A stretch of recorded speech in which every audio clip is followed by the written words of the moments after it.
Good morning guys. Sa gihapon, mag-blender na po ta guys. Murag ako na jud ning kada adlawon mga guys kay murag nindot man siya guys.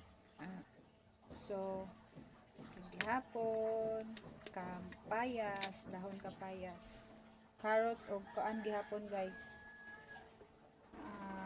Apple, naay gamay nga ginger, gamay nga ahos o gamay nga turmeric.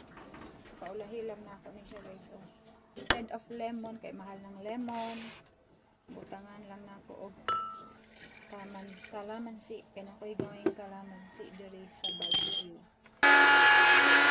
Okay, sakto na rin siya mga guys. Kaya murag ukihan lang ko ani akong gihimo guys nga juice ba kay hindi na kinahanglan na manita tag mahal nga mga dahon. Nindot tong mga celery guys. Ito makita na ko sa mga ubang mga vloggers ba, mga videos nila. Celery, nindot yung mga dahon. Mahal man to siya guys. So ari lang ta sa kilid-kilid. Magmantini lang ta sa kilid-kilid. Pwede kalamunggay. Dahon kapayas, tambal mo na siya guys, diba? So, pwede lang na siguro siya kay tambal lang. Gini kita gani ko guys na gani nagkaon anang dahon og kapayas. So, mangmugna na lang kog ako ang juice. Tapos butangan na to og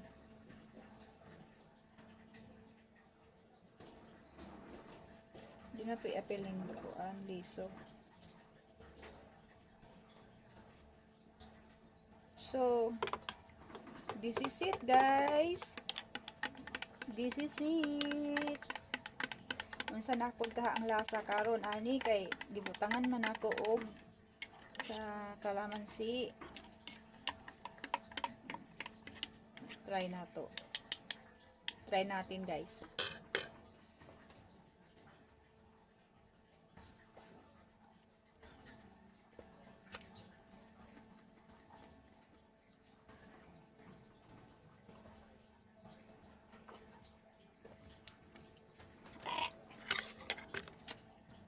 Halang-halang siya guys.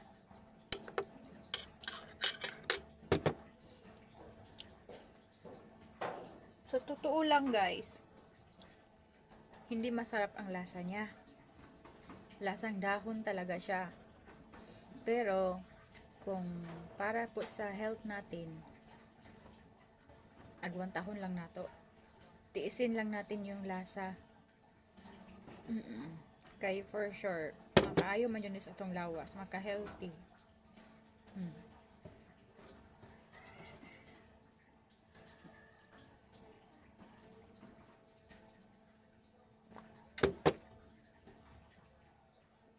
Thank you for watching guys. Bye-bye.